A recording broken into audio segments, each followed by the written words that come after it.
or we're going to partition real estate across different tokens and then make baskets of them. And I'm like, it sounds like, 2008 financial crisis all over again. Like just people creating these really weird, exotic financial products to gain 1% or to do something you couldn't do. But it's in reality, it like adds value to no one. Yeah, there's no point in having a credit default swap on the blockchain. We've already tried that before in the real world. So yeah, like just move to like coordinating and building something.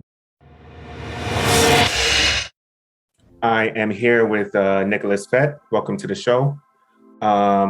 Nicholas is involved with Tellor, a multi-million-dollar crypto company. Before we start with the main questions, I want to ask, what do you do outside of crypto? What do you do outside your work hours?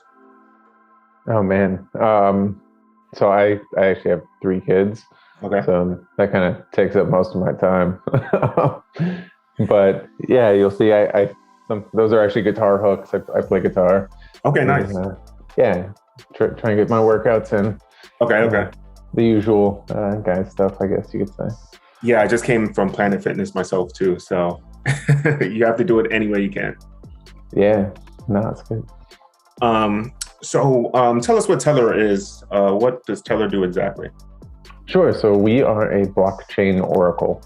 So we're built on top of Ethereum. So some of you guys probably have heard of like smart contracts, which are on Ethereum. And the problem with smart contracts is they actually can't read outside data. So if you know, like the traditional web, you can just call an API and ask it a question like, what's the weather today? What's the price of Bitcoin? What's the price of the S&P 500? Well, a smart contract actually can't do that. Everything has to be sort of self-contained within Ethereum and placed there by a user. So the question is like, well, how do you access this off-chain information? And that's what Tellor does. Mm-hmm. So like an example of like what we would do would be like, let's say you and I wanted to enter a contract where we bet on the price of Bitcoin. So we can both block our tokens into a smart contract. And then in a week, if the price of Bitcoin goes up, you get all the money. And if the price of Bitcoin goes down, I get all the money. Okay. Now you just need a way for the smart contract to be able to see what the price of Bitcoin is. Right. And that's the problem though, because whoever gets to say what the price of Bitcoin is obviously decides who wins the bet. Yeah. So, you can, obviously this is a problem even in the real world. It's called like a settlement price for a financial contract. Mm-hmm. And you can rely on like JP Morgan or, the CME or a trusted authority. But, this is blockchain world. We don't really want to do that. You don't want to have this central party that can sort of decide who wins or loses. We're all about removing middlemen. And that's where Tellor comes in place. So what we do is we have a network of people. So basically all of we call them reporters. Anybody can go and become a reporter. Okay, that's fast. These can be anybody can do it. You stake some tokens. Right now it's like $5,000 worth of tokens. Mm-hmm. And then you get to say what the price of Bitcoin is. You enter it into the Tellor smart contract, and then everybody else is watching you. If you lie about it, people point it out, and then it goes to a vote, and you can lose those $5,000. So you're incentivized to be honest. Right. Our derivatives contract, so back to the Bitcoin betting contract, we look at the Tellor contract. Somebody placed the price of Bitcoin on chain. Mm-hmm. Nobody disputed them and said they were wrong. So now we can use it in a decentralized way. And that's how we got the price of Bitcoin. We know that it's sort of honest. Okay, nice. And if the person that is disputing the claim, what if they dispute the claim negatively on purpose? Like what if they lie about the price? So they have to pay a fee. So they pay a small fee, and that goes to the miner. So or to the reporter. So if the reporter was like unjustly accused, he gets a small fee for his troubles being falsely accused. Nice. Okay. Yeah. That's some good game theory. Okay. I like that. Yeah. And that's what kind of like the whole thing is built on. It's just, as long as you have people participating and trying to get these rewards, it works. And that's what we're seeing working. Of course, we've never had an attack. So we've been live for 2 years now. We launched in 2019. Yeah. But we haven't had any attacks. We've had 78 sort of disputes that have happened. Okay. That come up, and they always come in chunks. And what always happens is like somebody has software that goes rogue, unfortunately. And like, they'll just start submitting zeros for the price of Bitcoin or something because they wrote bad code, and it happens. But we've been placing data on chain every 5 minutes for the past 2 years. Okay. So 78 times isn't that bad. Okay, that's pretty good. It's 99.9% right. Accurate, yeah. Yeah. So what do you do specifically at Tellor? And why did you and your partners decide to start the company? Yeah, so I'm the CTO and one of the co-founders. So I do development of the smart contracts and a lot of that reporter software. So we actually started, Tellor kind of fell into our laps. So 4 years ago now, in 2015, 2016, and part of 2017, I was working at the CFTC, so down in DC.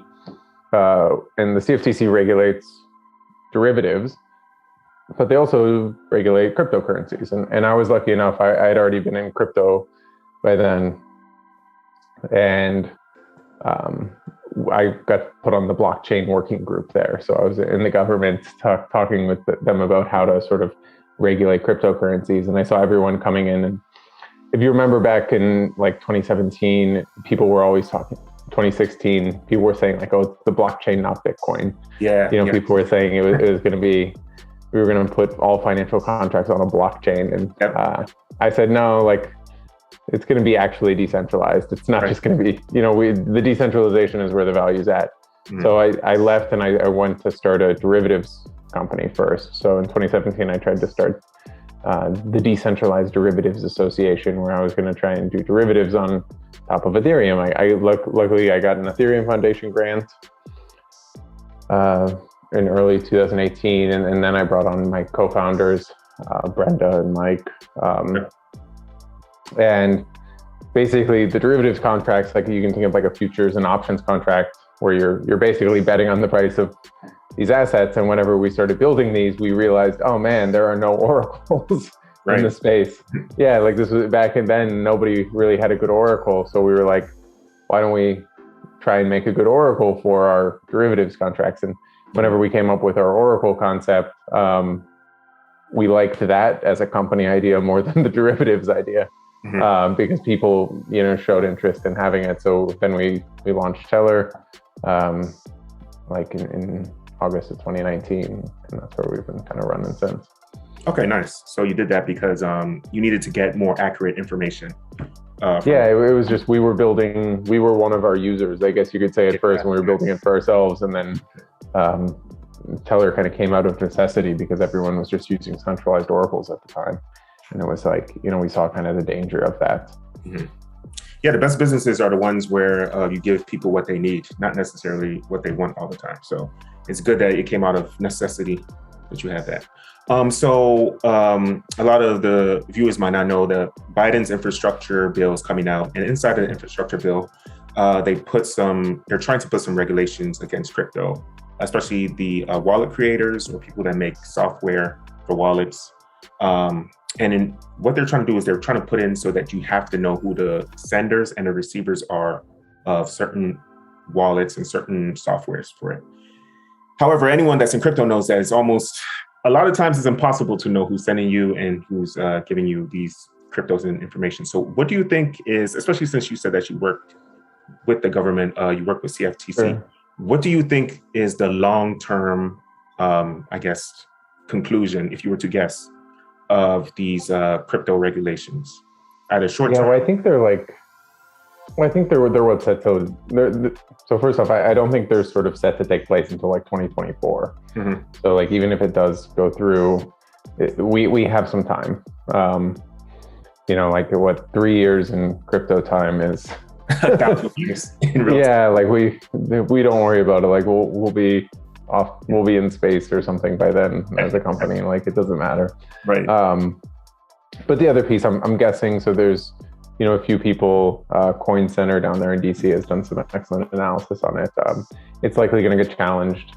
There's a few pieces where, basically I think a lot of the crypto regulations, even when it comes down to the securities regulations, or especially some of these, are you allowed to send crypto people money even if it's over a certain size?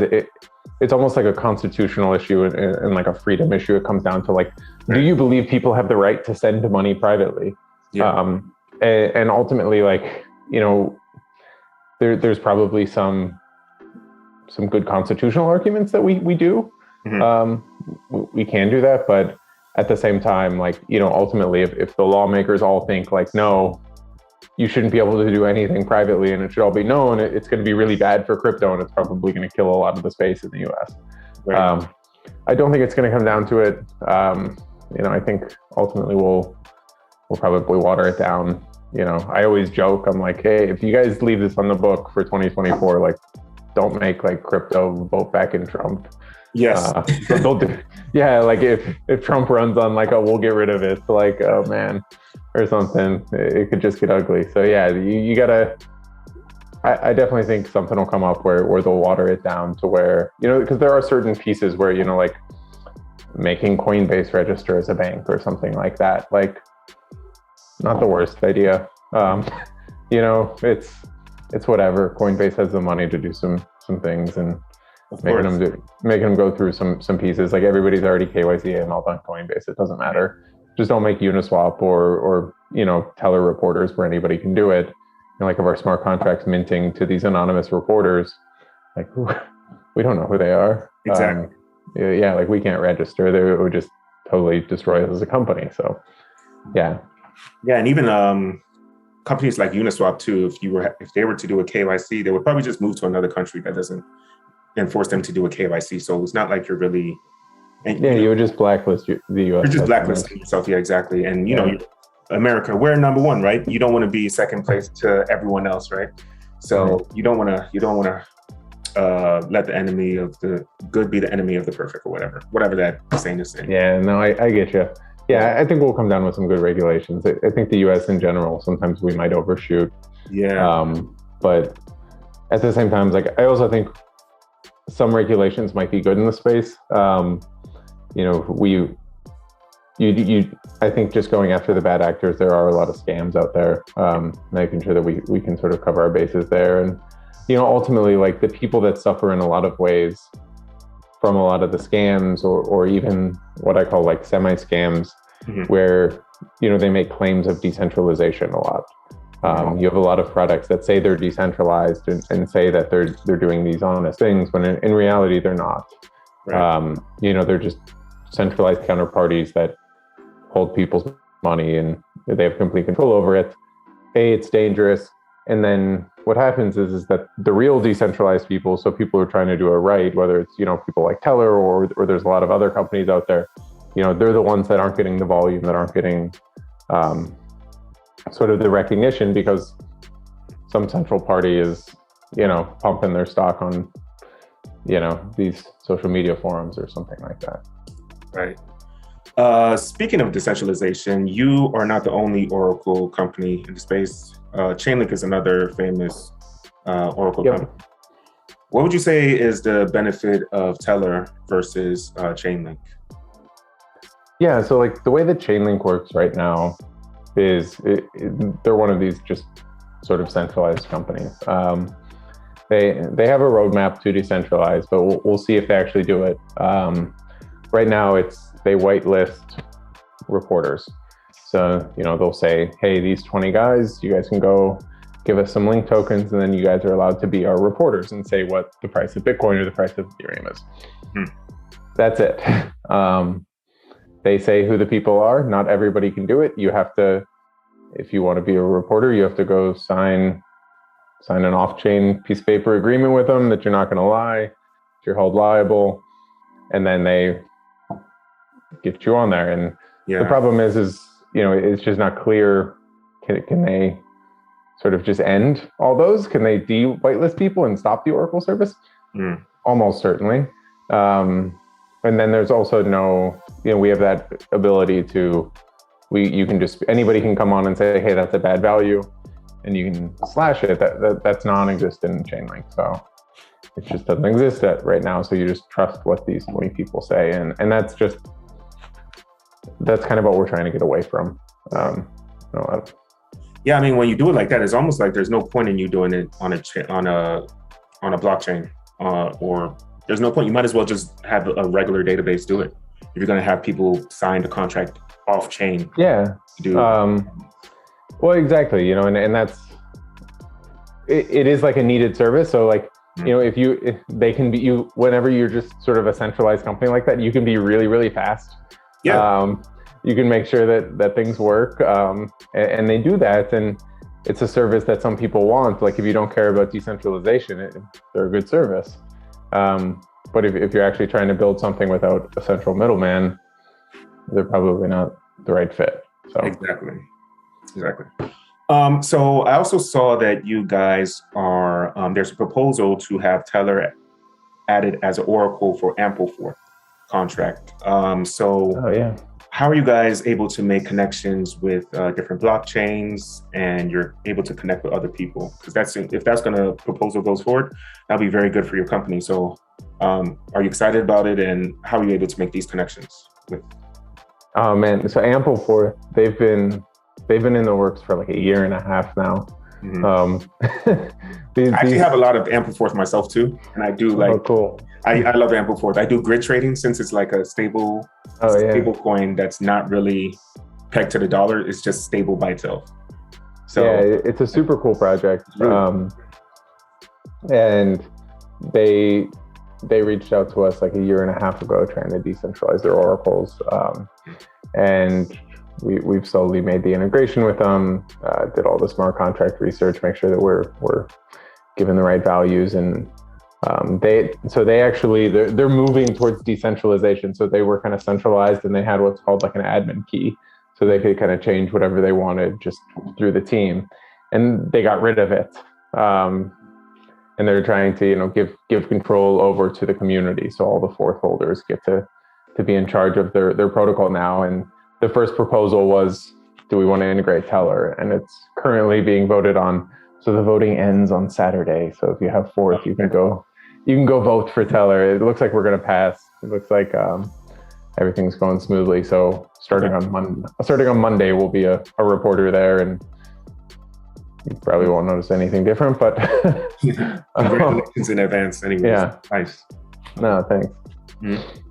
Yeah, but no, biz dev, as far as meeting a lot of these projects, it's so weird, like hard for what, as decentralized as the space is, even you and I, we met at an in-person event. Exactly. In DC, like going to, like we would go and hit up all the Ethereum developer conferences, DevCon, you had, East New York, East San Francisco, and you just meet lots of crazy good developers who are building cool things, and you never know where it's going to go from there, and just staying in touch with them.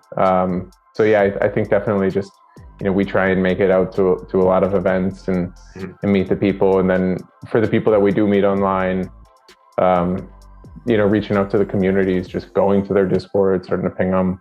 It's still just one of these things where, as much as people like to think it's this weird decentralized world, that there are actual people building it.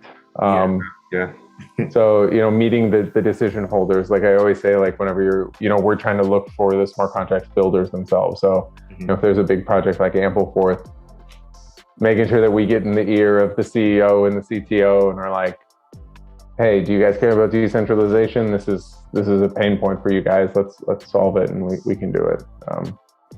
That's definitely true. Meeting in person, of course, meeting on Zoom like we're talking right now is definitely beneficial, but meeting in person too also have a lot of benefits too, because you get to talk to multiple people at the same time. You get to have back and forth, a lot of good ideas, and it builds like more rapport, I guess you would say. So it's definitely good to do that way. Big fan of in people. Yes. So what would you say is what are your verticals that you're working with? What sectors are you focusing on when it comes to Tellor? Because I know that you said something about you bet, I guess multiple validators, I guess, can bet on the price of Bitcoin. Are you thinking of doing something like with sports teams, or are you just focused on derivatives? Are you just focused on crypto prices? What trees are you focused on? now and in so far, crypto prices have been kind of that's what people use oracles for. We're actually just moving. So next month we're going to be launching on Polygon, which is another chain. And then we're going to be trying to get on some other chains. We're going to be moving over to 𝘊𝘰𝘳𝘰 as well. So we'll start moving over to other chains. And I think seeing so Tellor can do sports prices and do all those different things. It's just, we haven't seen, there's not really any giant big sporting bet app on Ethereum at the moment because gas prices are absurd. So, we think maybe whenever we go over to some of these other chains and people can sort of get really experimental with it, we'll see some of those things come up. We're working with one project, they're doing bridging. So, bridging the different chains. So if you have like an oracle on each chain, you can say, hey, he locked assets in a smart contract. You can mint them over on this chain, and then you can pass them back and forth. And oracles work really well as bridges. So we're working with one project that's doing that, another project doing a cross-chain exchange. So those are really cool. Hopefully we do see some sports though. I would love to see some sports betting as well. I'm surprised it hasn't started yet too, but yeah, I would say gas prices is the real problem. That's probably why you're I think, right? To be honest, I think the reason you don't see as much sports stuff on Ethereum is like, it's relatively, it's relatively easy to bet on sports now in the US online. So there's not really a need in the crypto world as much to do it. Why would you pay a gas fee whenever you can just go and go on ESPN? Yeah, you can do it anywhere. Usually you see a lot of betting on crypto prices because there's not a whole lot of places you can do it, especially in a way that, a lot of these different cryptocurrencies are hard to bet on. They're not listed on Coinbase or they're not listed somewhere else. So you have to go on these decentralized exchanges to do it, and especially some of these financial products. So, yield farming or whenever you can earn interest on your crypto, a lot of those are only sort of available if you're really digging in the weeds of some of these smart contracts. Okay. Yeah. Okay, perfect. What would you say that you don't like necessarily about the crypto space? What grinds your gears? It could be technical, it could be non-technical. What gets on your nerves? Yeah. There's probably, I can give two. The first one, I'm still not a huge NFT fan. I know, I'll pick a fight there. Those are I don't know. Yeah. I'm an NFT fan, but I know that I'm not going to make any money from it. So as long as you know that in your heart, you'll be okay. Yeah, I traded Pokemon cards as a kid. And, it was my last throw with NFTs. So I don't know.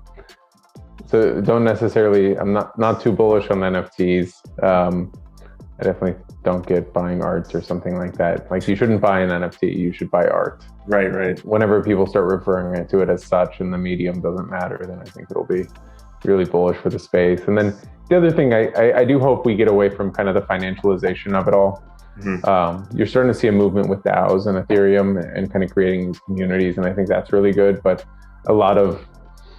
you see a lot of sort of us creating these really niche financial products to where, like, we're going to create, an AMM, and then you're going to stake, some interest rate token, and, we're going to strip it out, and, or we're going to partition real estate across different tokens and then make baskets of them. And I'm like, it sounds like, 2008 financial crisis all over again. Like, just people creating these really weird, exotic financial products to gain 1% or to do something you couldn't do, but it's in reality, it like adds value to no one.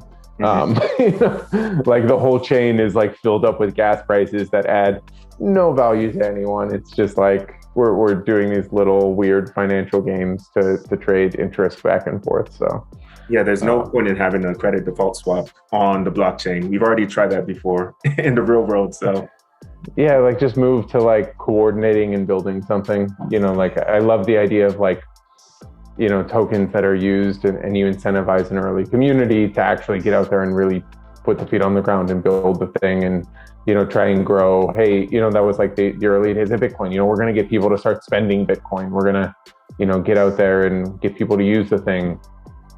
Same with whenever you see like, a lot of these like purpose-driven DAOs, whether you're helping with climate change or you're helping build something that, like we can remove middlemen in this area and we can actually save people money.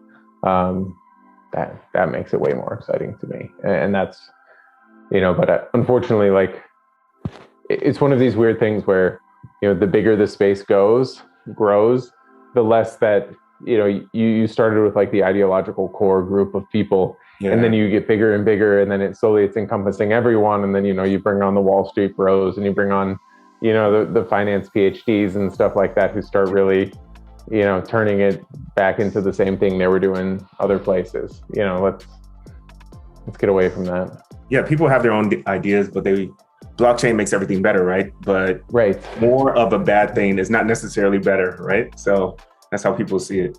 Well, and like I think at the same time, you have this like a lot of times in the space, it turns in, code is law is something you'll hear, or like it's like this hyper capitalistic mentality to where like, the best of the best will rise to the top, and like it's not necessarily a good thing to build like hyper capitalism and move everything over to it.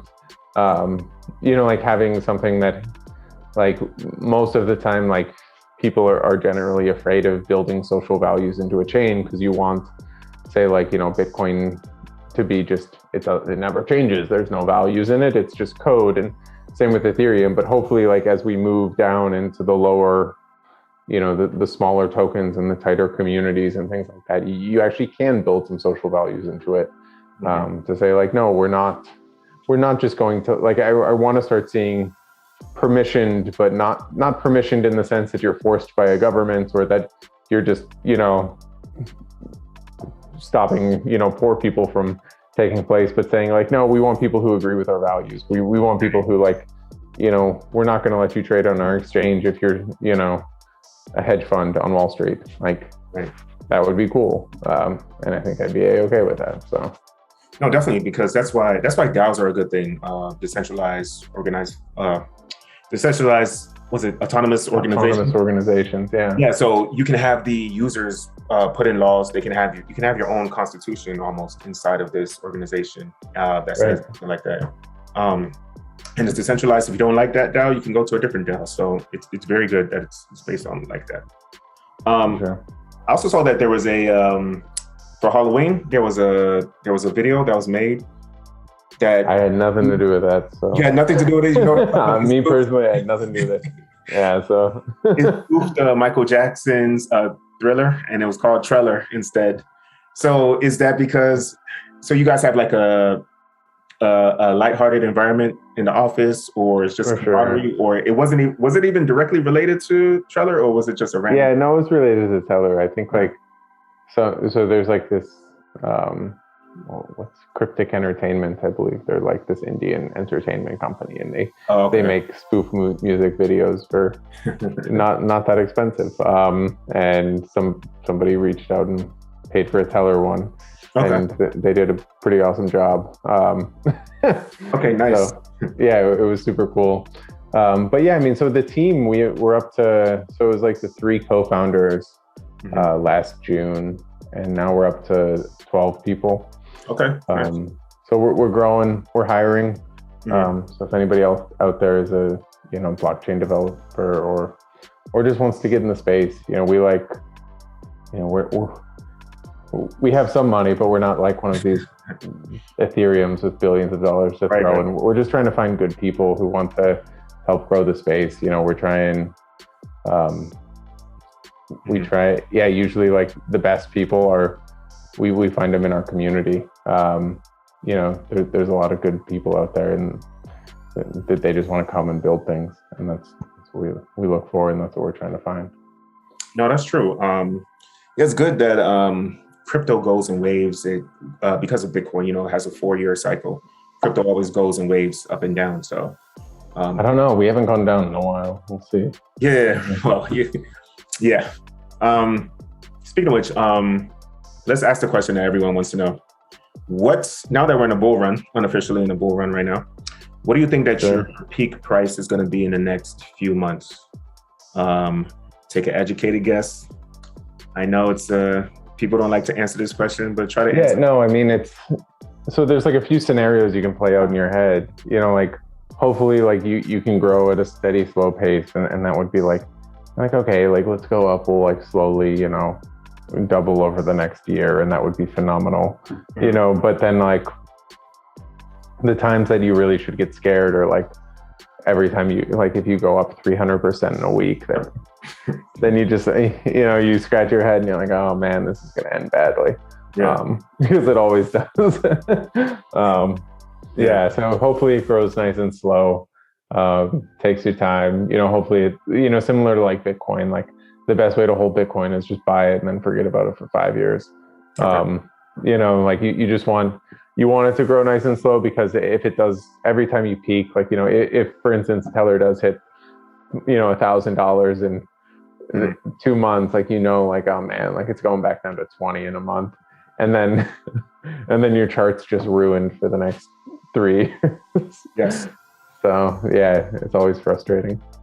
So I actually do have, I'm gonna guess it myself too. Unfortunately, crypto does grow like 300% in a week. It happens every single bull run. There's nothing you can do about it. It's guaranteed. And then it crashes. Then it crashes, yes. So you just have to keep in mind that when it grows like 700, 800% in a month, you have to know that it's gonna crash 80% the next week. Yeah, so, I mean, like, yeah, like we've had 5 80+% drop downs. We've been a coin for 2 years. We've had 5 80% drop downs, and it never gets easier. But like it always comes back up, and it always bounces back up. And as long as, that's why it's really hard. Like, luckily you're here, talking to me, and you're talking to people who are actually out there building. Try and find the communities that actually have the people who are building things. You can look at like who's actually just continuing to build things, has a release schedule in place, and they're the ones that are going to be around. If you started a good coin in 2017 and you kept building on it until now, you're doing just fine. Yeah. Like, what always happens though is you hit 2017 and then everyone gets rich and a few of the founders cash out, and then the project kind of dies and fizzles away, and there's no real community. But if you have kind of that mentality of, people keep hustling and people keep trying to just keep building what the original goal was, then the projects are going to do just fine. Yeah, for sure. So if I were to guess, I would say that you guys are going, like, based on the stock to flow model and my random guesses, I would say you guys are going to maybe between $900 and $1,100 in the next months. I know that's crazy, right? But I calculated out it goes down though. By like the month, by April, let's say.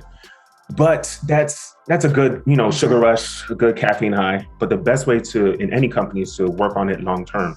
So Tellor's integration is going to be good long term. So for sure, if you're watching this, you should definitely be interested in the company for the long term. Sure, go ahead, get your gains or whatever, get your money, but just make sure you stay with Tellor long term. And I think you guys are actually going to be a good company. I've been looking into you guys, and it's actually good. We're trying. I mean, we've been at it for a while. Like I said, we've been through the ups and downs, and we have a core group of people that are here for the long run and believe in it. And you try and just siphon out all the noise the best you can. Same with like if you come to our community, it's people will talk price, but then most of them, they talk integrations. They talk which project should we be reaching out to for you guys. How do we tell more people about Tellor, so that way whenever they're looking for an oracle, they can actually get integrated. And that's really, that's what you want to see in a community. And I mean, for us, that's what means everything. Like, our community's never been better.